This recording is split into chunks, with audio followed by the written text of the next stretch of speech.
Welcome, everyone, to today's episode of Carefulist, the podcast.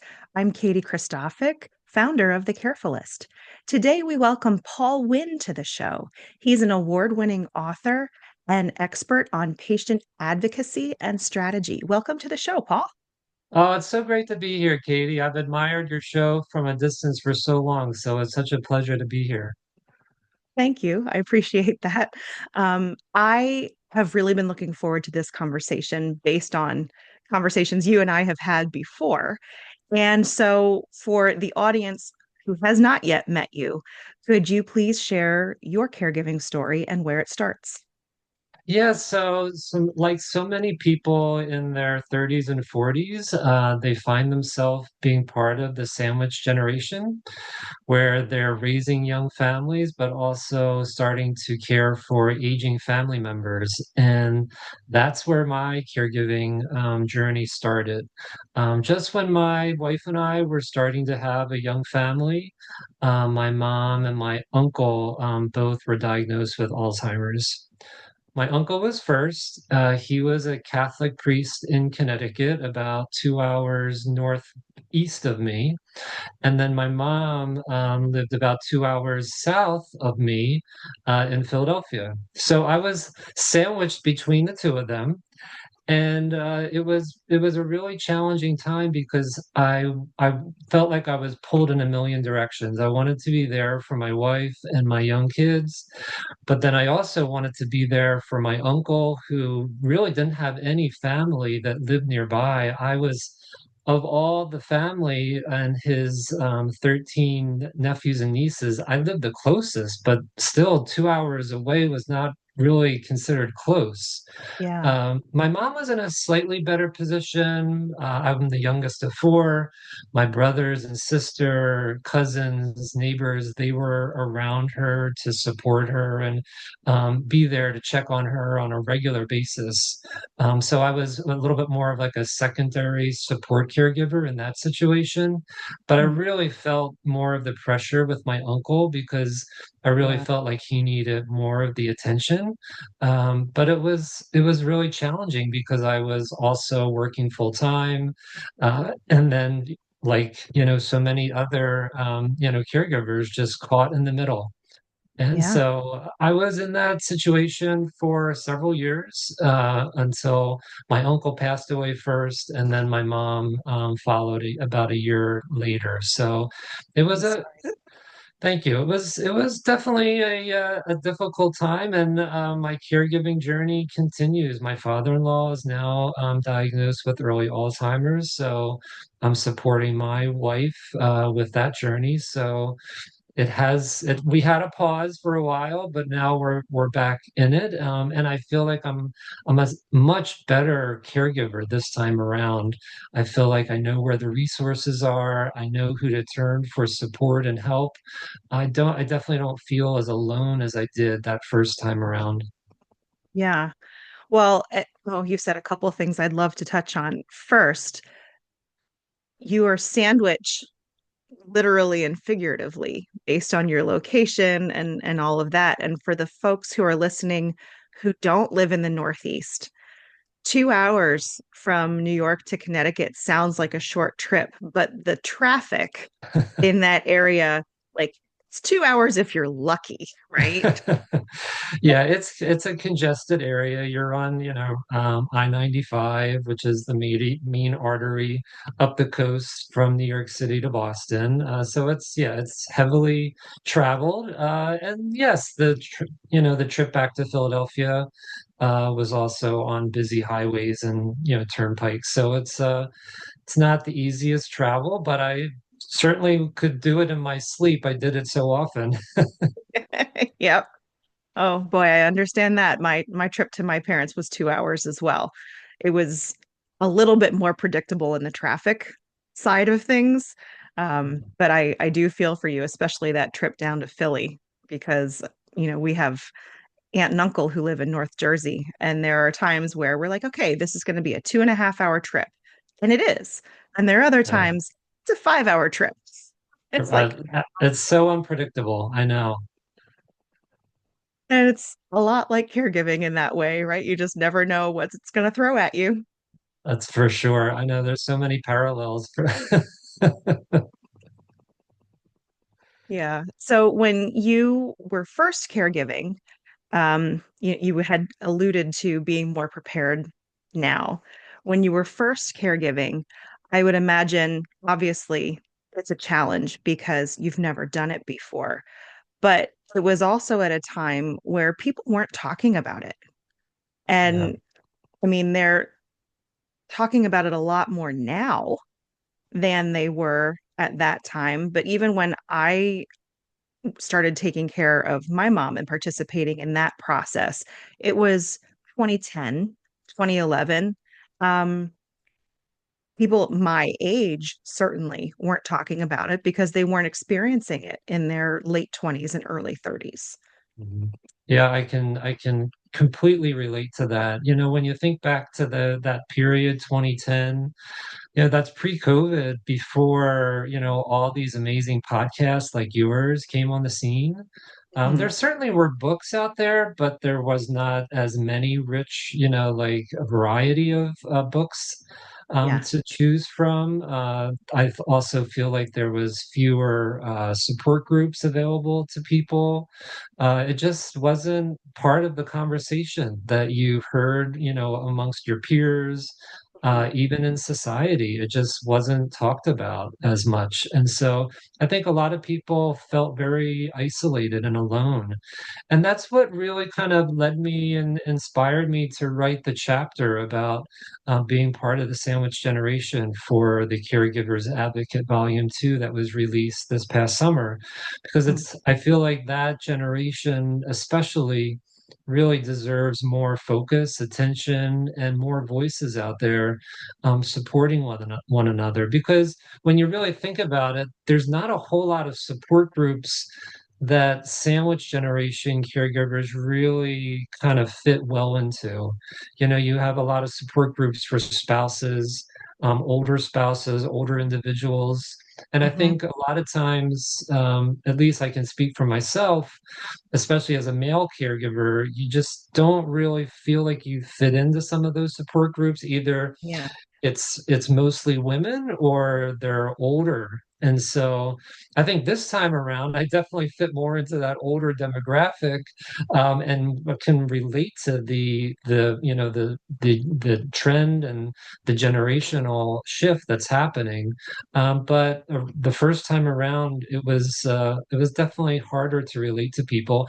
And plus, many of my friends were not experiencing caregiving yet. Most of their parents were still healthy and thriving. There was a few situations where I could relate to a few friends, but in general, I was kind of like one of the first to go through that caregiving stage.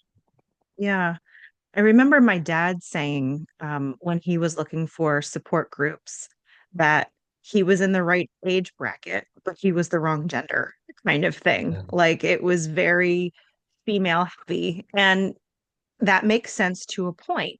When I think males in particular are less likely to reach out for that connection and that help based on the way our society currently functions.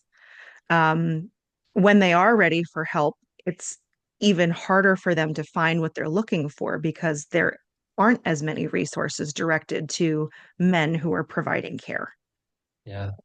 Yeah, absolutely. And that's another reason why, as a male caregiver, I thought it was so important to talk about my sandwich generation experience, because you just don't see too many books or podcasts, focusing on that part of society. And there's an Yeah. estimated 16 million sandwich generation caregivers based on AARP, and the National Alliance of Caregiving's 2025 caregiving report. So that's a huge segment of our society that's not feeling supported and feeling, overlooked, but really stressed out. Oh, yes. I joke often that my hair was brown before all of that started. I understand that, yes. I went gray early. For good reason, probably. Yeah. Well, and you know what? I don't color it because I feel like I've earned it. So, take that for what you will. That's right. That's right. Embrace it. Yeah. Um, so as you were going through your first caregiving journey and this most recent one, is there anything that someone has done for you that you have found helpful? It could be an action, it could be a piece of advice, um, anything like that that sticks out in your mind that for folks who are listening who want to offer support to others might give them some ideas. Yeah, so many come to mind, especially for Alzheimer's caregivers out there. I think one of the things I didn't realize the first time around how important it is to join your loved one's world.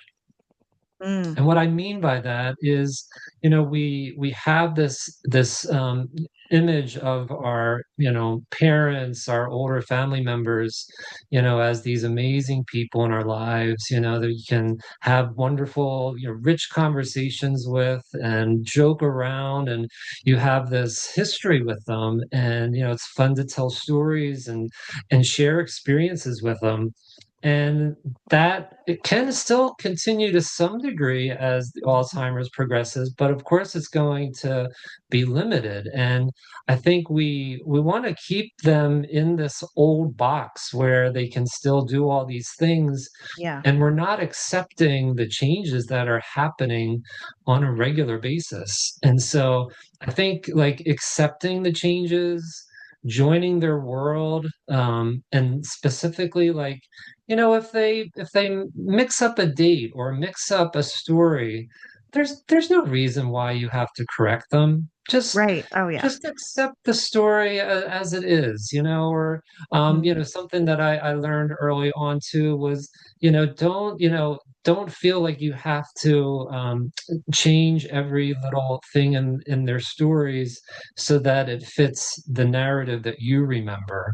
Just Mhm. kind of go with the flow and understand where they're coming from, because sometimes there's like kind of like really fun nuggets in there that might be like, oh wow, like I don't remember that, or and they light up and they share like a new story, whether it's historically accurate or not. It doesn't matter. It's Yeah, just that there's wonderful storytelling happening, and just appreciate that and understand that. And so I think, there's times where I wanted to continue those activities with my mom in particular. I remember we wanted to go bike riding, and it wasn't even like on individual bikes. They're called Surreys, and they have four tires, Mhm. and like, several people can share a Surrey ride. But I noticed my mom wasn't really understanding how to use the pedals, and she just those activities that I kind of just like muscle memory that you would kind of expect that she would still be able Mhm. to handle, just wasn't happening anymore like it used to. And so I changed the whole activity, and we did something different, and I was like, it's okay. Like we don't have to do this. And I Right. think we just need to recognize that those are the kind of subtle changes that are happening in their lives, and don't force them back into that old story. Yeah, Accept them for who they're becoming now. And I think you will be less frustrated. They will be less frustrated because they're not being forced to do something that they really can't anymore. yeah, So that's one of the pieces of advice that I share with a lot of other caregivers. Just join their world as soon as possible. yeah. Oh, that is such a good piece of advice. And flexibility is the name of the game.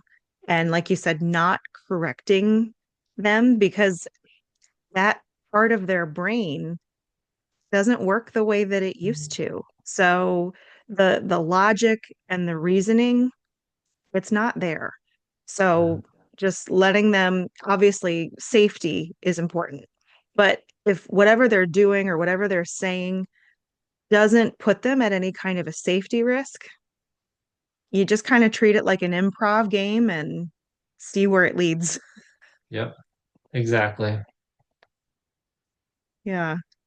So, is there anything um, that you can think of or that comes first to mind that brought you joy while you were caregiving? I know I ask this question because it's a tough thing to think about because when you're caregiving, it is drudgery. It is task to task and, trying to make sure that everything's done and everybody's taken care of. And it is really easy to get sucked into that being your pattern. Yeah. So for folks who are listening, anything that happened that was funny or enjoyable, they can maybe be on the lookout for and savor it a little bit when it happens for them. Yeah, I'll share some quick examples. Birthdays obviously are still, so important to celebrate and recognize and have fun with. And so I remember for my uncle, I believe he might have turned 80, which is a big milestone. And we had just had about maybe 7 months beforehand, we had our third child. And so I remember going to his assisted living community, and the five of us, packed up in the minivan, brought birthday cupcakes and like little like presents and surprises and birthday hats, and we had so much fun just celebrating his birthday together. Maybe he didn't remember all of my kids' names, right? And Mhm. maybe he didn't speak as eloquently as he used to, but he enjoyed the time together with us. And Mhm. that's what was so special, right? And that's one of my piece of advice for sandwich generation caregivers is when you can bring those generations together, Mm, don't keep them in their, individual buckets. Like find ways for them to interact, because then you're together with all of them at once. mhm. But I truly think that both the older members of your family and the younger ones, they enjoy being together. Yeah. I know for a fact my kids always loved visiting my uncle. He thought where he lived was kind of, cute. It was on a beautiful piece of property. They actually had a really nice playground there for the kids who visited. So Oh, they that's thought so it was nice. kind of fun to visit my uncle. And Yeah. so like we tried to make those adventures as fun as possible. And Mhm. similarly, for my mom, we celebrated her 84th birthday, which was her last.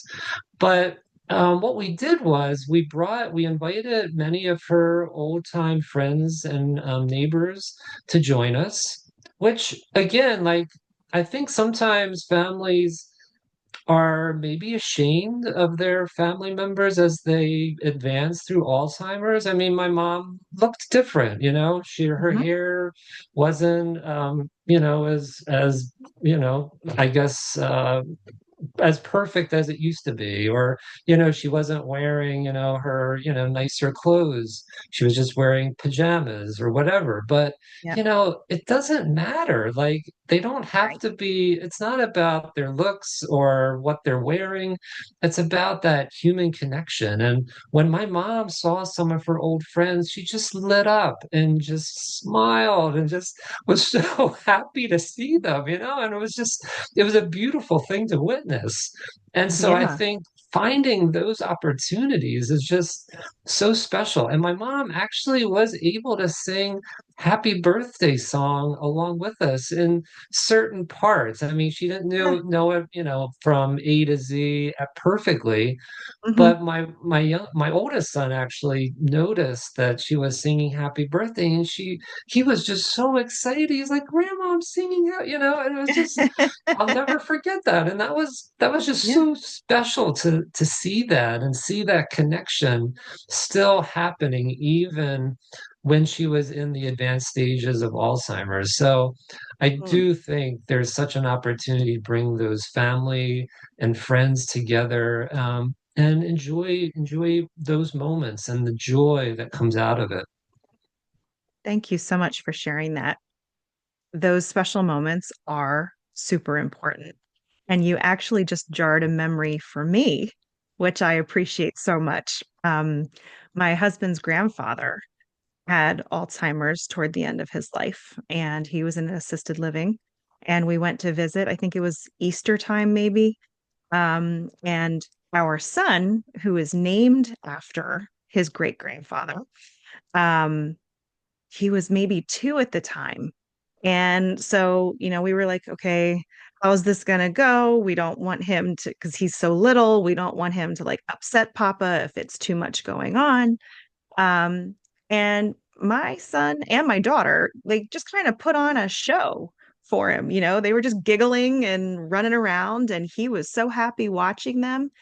And then my son, who had just learned how to high five, went up to Papa and he was like, high five, Papa. And Papa high fived him. And so then they were both laughing, and that was their game. They were playing a game of high five. That's a beautiful story. I love that. Look, just you can like just picture that connection that you just Yeah. described. So beautiful. And it's so simple. It doesn't have to be something extravagant or, an activity that you've set up. Especially little ones, they will figure out an activity to connect with someone. They kind of do it naturally. Yeah, I believe you're right. Oh, well, thank you for sharing that. Um, so as we pivot the conversation to what you're doing now, um, let's take a small step back to talk about your career and how we kind of ended up where you are now. Yeah, so as I mentioned, I was a full-time working caregiver. I was working at a pharmaceutical company at the time, doing communications and patient advocacy work. And so I did have the opportunity to work with some incredible people who gave me the flexibility, to work from home occasionally when I needed that break from the commute, or just spend a little bit of more time, with my young family, or, take a long weekend to visit, my uncle or my mom because of like doctor's appointments, or, Yeah, maybe, an important meeting, with the healthcare team at their facility. So I did fortunately have that flexibility in my working career. I know a lot of people don't. I know a lot of people have to clock in from 9 to 5, and they really don't have that kind of break. And I understand that, and I understand that they don't really have that opportunity, and flexibility. And so I do think that the weekends become then like just so frantic, right? Between yes. juggling, what you have to do for your young family, and also squeezing in time with your older family members. And so what I tried to do with my brother, who visited my mom quite frequently, I would use just, technology, embrace it as much as possible, and do FaceTime with her, or just, just standard phone calls where we could talk a little bit. And yes, the conversations were, a little one-sided. I would do a lot more talking, and she would just listen. But my brother was there to sort of intervene and tried to keep the conversation going, and tried to bring mom around to speaking a little bit. So that Mhm. worked really well. And that helped reduce that, travel time down to Philadelphia, Yeah, I felt guilty leaving my family when went to visit my mom, and right. that Yep. happens with caregivers, right? You feel all this guilt inside, like when you're doing the right thing and visiting one portion of your family, the other side feels like they're being neglected. Yeah. And that's it's a common feeling, right? And there's no right answer to that. Mhm. But thankfully my wife was super supportive. She loved my mom and uncle just as much as I did. She had a special Mhm. relationship with both of them, and she understood the struggle that I was having and being pulled in a lot of directions. So she was also there to support and help in any way that she could. Yeah. Oh, that's wonderful. It's so helpful when you have a partner who understands. My husband was fantastic and continues to be, Yeah. in understanding. One of the things that I had a lot of guilt about was, especially when my kids were really young. My daughter was 3 and my son was a newborn when my mom was fairly already, advanced in her dementia. They were in daycare all week because I was working. And then to pack them in the car and be away for the weekend, it's like, oh, even the kids aren't getting a break. It's Yeah. just this constant going, or, going to visit my husband's side of the family, which they deserve to see the kids too. It's that balance is really, really hard. Yes, yeah, I know for sure. And that's where the caregiver gets lost in that equation, right? Like Yeah. we're all told, we have to take care of ourselves, and that is critical and important, but it's sometimes not very practical, right? And Right. so there's no easy answer or solution to that. But what I tried to do at least once a week was to go on a hike on a nearby trail. I live pretty Mm, close to the Appalachian Trail here in the Hudson Valley.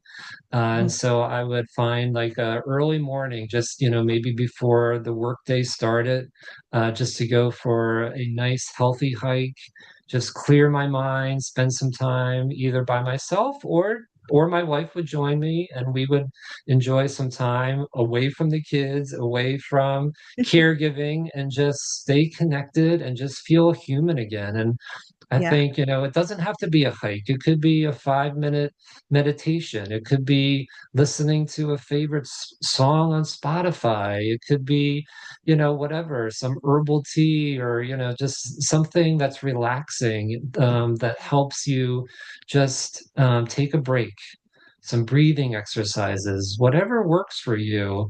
Find that happy place. And everyone says even just a few minutes a day can Yeah. make a difference, and it can give you that break that you really need. Right. And I was always amazed at the difference just stepping outside made for me. On the Mhm, porch, I didn't even have to walk to the mailbox or the sidewalk just to get outside and have that fresh air kind of hit you in the face. mhm. Breathing that for a few seconds, even, is like it resets you. Yeah, And if that's all you have, take advantage of that. And it does help. yeah. We have two dogs, and we always had a dog in our family, and just spending some time with our dogs, petting them, playing with them. I mean, it just all your problems kind of melt away for just a few moments when you're playing with your pets, right? Like that is just So such good true. therapy. It's underrated. Yeah. I mean, it's one more thing to take care of, to be honest. But at the same time, yeah, we currently have a rabbit. His name is Wynn. We did too, actually. And we had rabbits during that crazy period in my life as well. And I mean, he's temperamental. He's an interesting little character to have in the house, but Yeah, it is that same kind of distraction, in the evening after dinner, he comes out to play and sometimes the whole family were on the floor, and he's running around and happy to yeah, see everybody, and we're just all there in that moment. yeah. And that honestly sometimes is one of my most favorite parts of the day, just because everything else goes away. Right, right, right. I know. Yeah. You just smile and laugh, and just all the stress just kind of like, dissipates, at least just for even for a few moments. That's helpful. Right. Yeah. Well, and it's also nice to have kids who are now old enough to do most of his care. So it Yeah, doesn't fall so much to me. Um, anyhow, you mentioned your book earlier and the chapter that you contributed. You've also published a lot of articles on the topic of caregiving and various topics within that broader category. So let's start with talking about the book. yeah. And yeah, I'll let you give the introduction and what you did. Well, I mean, I'm biased, obviously, but I do think the Caregivers Advocate Volume 2 is a great resource for caregivers. Whether you're new to caregiving or you've been doing it for a while, there's 22 chapters written by caregivers, social workers, lawyers, professionals, people that have personally been through, a caregiving journey and they want to share their personal stories. But their personal stories are also kind of bookended with practical tips and advice on what to do. And Mm, so I think the not only is the stories relatable, the caregivers will understand and relate to many of the chapters.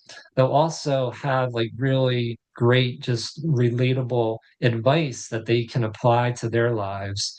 And then there's also professionals in the book that they can turn to if they do need that additional support and help. So I do think it's a great book. It's available on Amazon and on my website, paulwynn.com. And I think it's a great tool to get through some of those tough times.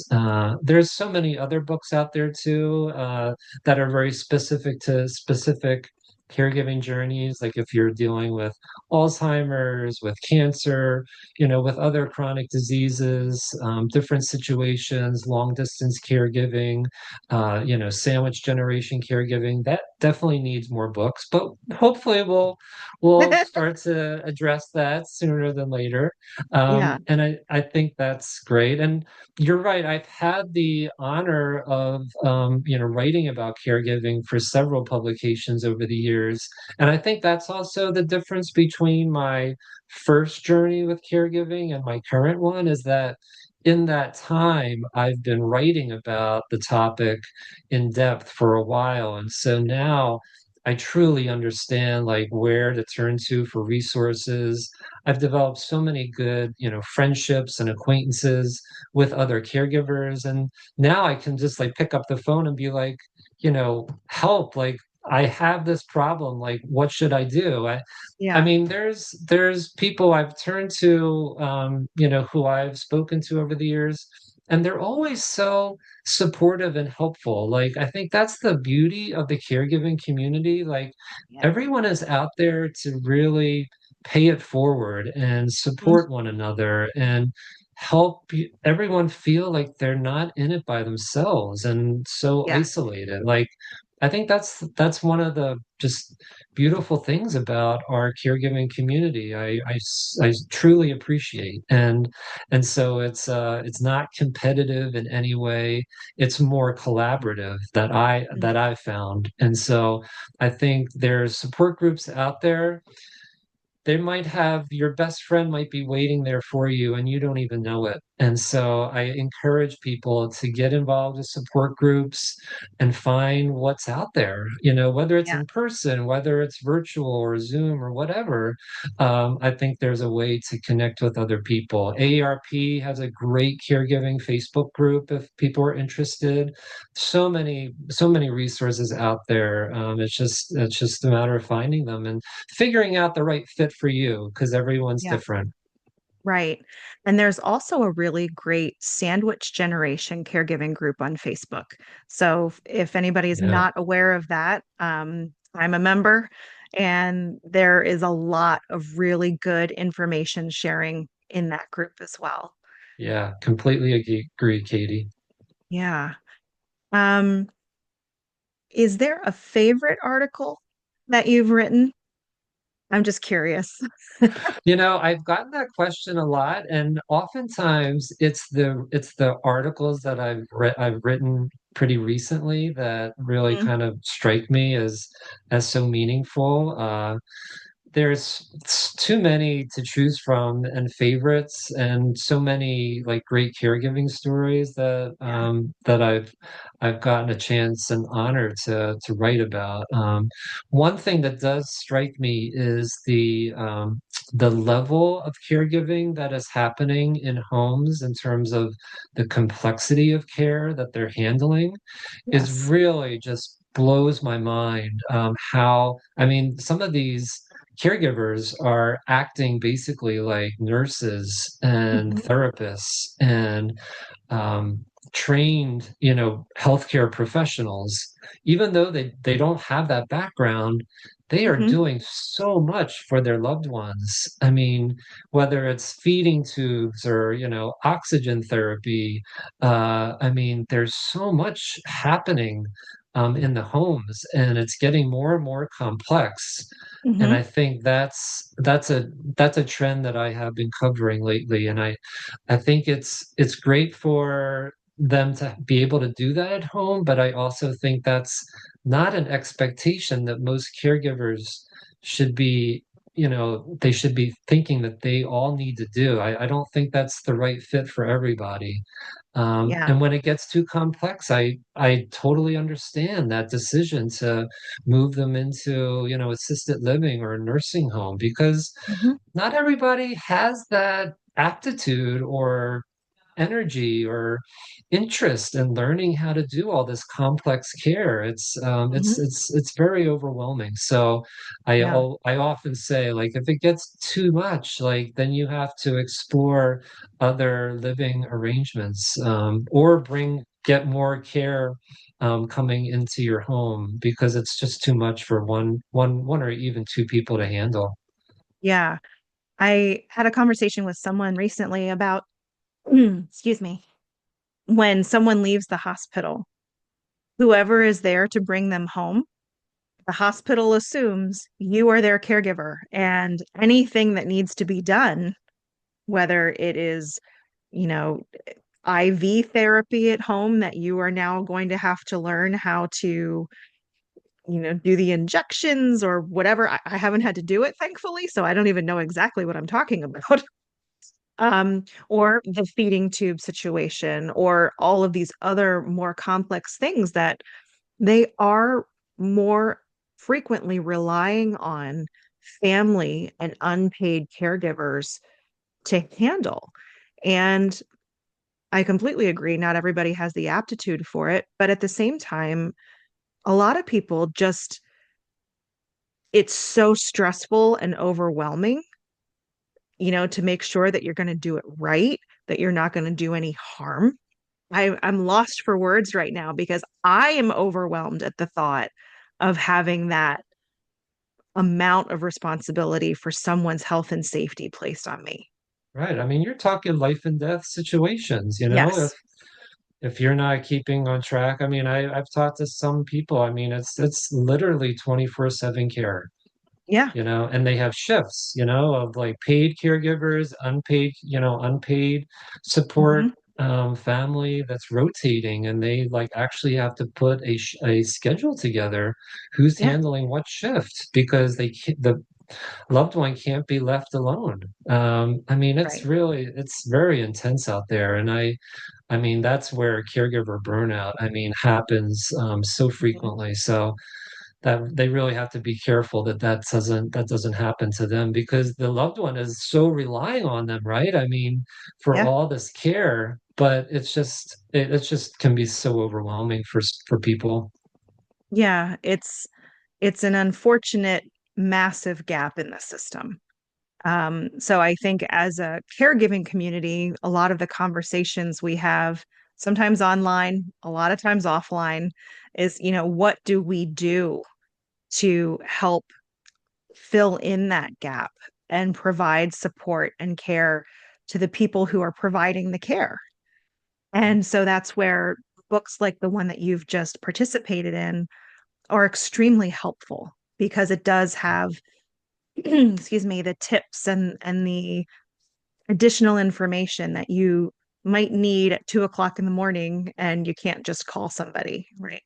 So, is there anything else that you would like to share, either about your caregiving story or advice or your book, anything that you would like to talk about before we wrap up today? Yeah, I think one of the things I want to leave your listeners with is the topic we touched on before, is finding the joy in caregiving. Mm. I think we all understand it's a very stressful job. It's a job that many of us did not, raise our hand to do, but we're doing it out of love and responsibility and care for our family members. But despite all the guilt that caregivers live with, the frustrations, the stress, try to find those moments of joy with your loved ones. They're there.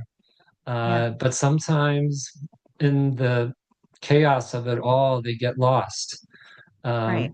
But take those moments when your loved one is very engaged, or they're having a good day, or maybe something just funny happens and you just all just like break out, bust out laughing, and if something silly or something happens, like find the humor in it, find the Yes, laughter in it.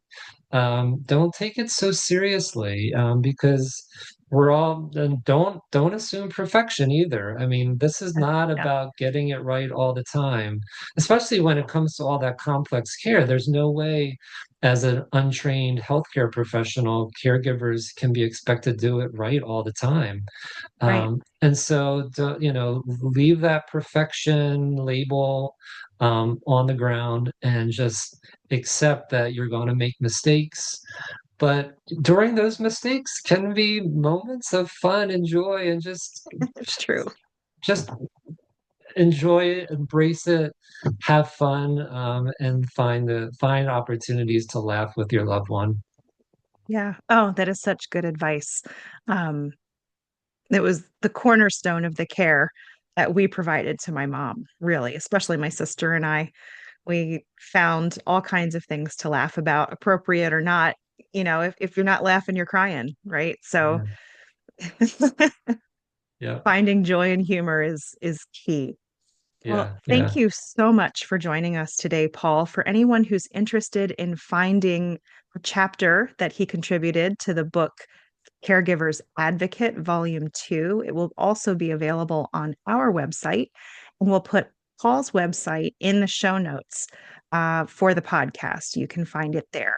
So until next time, thank you so much for joining us. Take care.